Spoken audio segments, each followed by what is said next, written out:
गुलाब चंद कटारिया क्या कुछ कह रहे हैं? हमारा जाना आज डिसमिस कोई चिंता की बात नहीं, जो डूबना है प्रदेश को तो डूबेगा। मतलब 10 वर्ष में चाहे मेरा सरकार रही हो चाहे आपकी रही हो, किसी में स्वयं शिक्षा मंत्री हूँ, अपराधी होऊंगा, कोई चिंता की बात नहीं। लेकिन आप कम से कम इन 10 सालों से इन जितनी कोचिंग संस्थाएं चल रही है, इनकी जितनी परीक्षाएं हुई है, उनके परीक्षा के रिजल्ट के साथ आप एक टीम लगा करके इनका पोस्टमार्टम करो, तब आपको समझ में आ जाएगा कि बीमारी कहाँ से चली है। ये बीमारी इन व्यवसायियों के थ्रू चली है।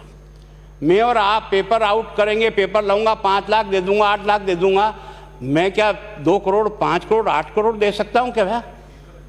ये सारे के सारे जो पैसे देने वाले बड़े बड़े दिग्गज लोग हैं, जो कोई 10 करोड़ में पेपर ले जाता है, कोई 3 करोड़ में ले जाता है, कोई 2 करोड़ में ले जाता है, फिर अपने कोचिंग संस्थान में रिजल्ट लाता है और उसके बाद बड़े बड़े पोस्टर बाहर लगाता है, मेरा 100% सिलेक्शन। ये है बीमारी की जड़। अगर मार करना चाहते हो तो यहाँ करो, तब तो जाकर के इसको कोई रोक सकोगे। बाकी से केवल मन को संतुष्ट करने का काम करो तो ये राजस्थान के उस गरीब बच्चे के साथ न्याय नहीं होगा, जो बड़ी मुश्किल से पढ़ता है, अपने घर में बूढ़े माँ बाप को भूखे मार के पढ़ता है और उसके बाद परीक्षा के लिए जाता है, रोता हुआ घर लौटता है। क्या दुख नहीं होता है?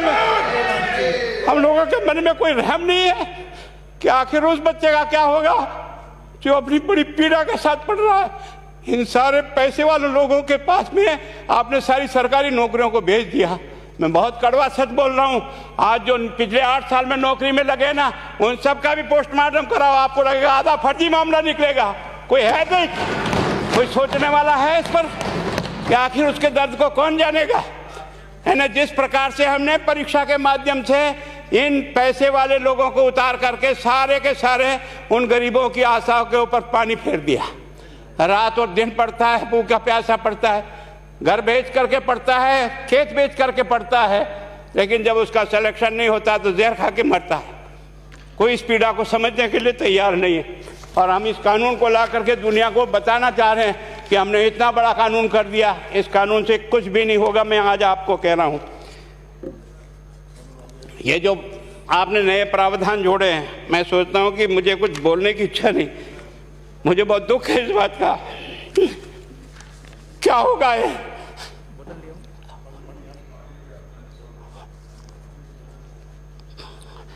किस तरह की गैंग पालनी है हमने? पिला दो है ना। मैं उस दिन भी पूछा था कि मैंने कहा ये शिक्षा संकुल पे है, जिन लोगों को ड्यूटी पे लगाया, इसको लगाने वाला दोषी कौन है, जिसके कारण से पेपर जो है ना काट करके निकाल दिया।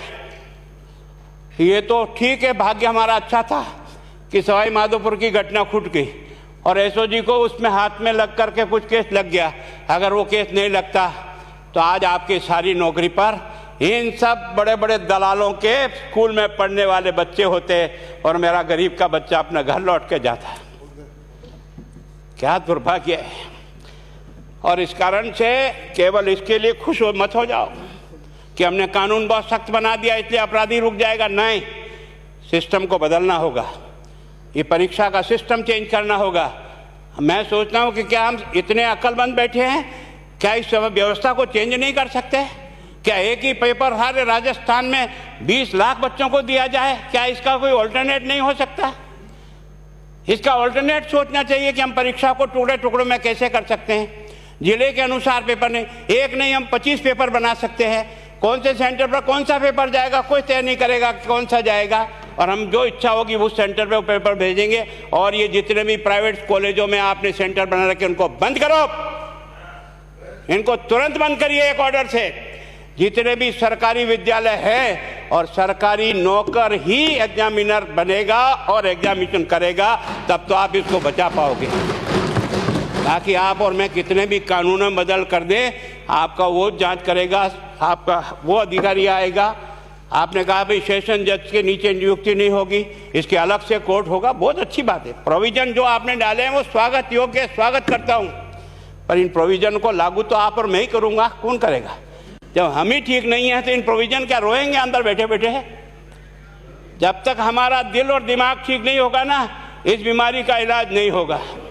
हमने शिक्षा के मंदिर को भ्रष्टाचार की भट्टी में जलाकर खाक कर दिया।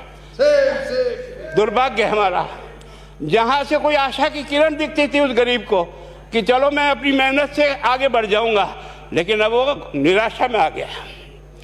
उसको लगा कि अब कोई रास्ता नहीं है।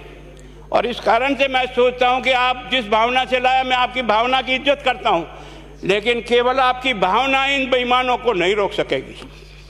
इसको रोकने के लिए हमको सिस्टम को बदल करके और तुरंत उस पर ध्यान करना चाहिए। कानून 302 का बना हुआ है, क्या मर्डर रुक गए? आप भी जान रहे हो, रोज के रोज पोक्सो कोर्ट में आजीवन कारावास हो रहा है, क्या व्यभिचार रुक गया है? अपराधी को दंड मिल सकता है, अपराध बंद नहीं हो सकता है। अपराध बंद करने के लिए जो सिस्टम होते हैं उस सिस्टम में चलो। एकमात्र इस देश में भ्रष्टाचार की भट्टी में देश जल रहा था, केवल और केवल एक तरह से प्रत्येक व्यक्ति का खाता खुलवाकर देश के प्रधानमंत्री में सारा का सारा बेनिफिट उसका सीधा खाते में डाला। बेईमानों को चोट लगी नहीं लगी, उस तरफ अपना दिमाग बचाओ, उस तरफ अपना दिमाग लगाओ। किस बीमारी का इलाज कहाँ है और कैसे हो, इस बारे में चिंता करने की कोशिश करो। मैं कई बार इधर सीकर और इधर गया तो मैं सोचता हूँ कोचिंग संस्थान की बिल्डिंग देंगे ना तो टोपी गिर जाए नीचे से। क्या चीज़ है यार, भगवान ने क्या लक्ष्मी वहीं बरसाई है। और जो बाकी संस्थाएं, उसका कारण यह है कि हमने अपनी दुकान को इतनी कमज़ोर कर दी है कि जहाँ बच्चे अच्छी तरह से शिक्षा लेकर के हम जैसे गरीब पढ़ करके यहाँ आ गए, अब वो रास्ते नहीं हैं।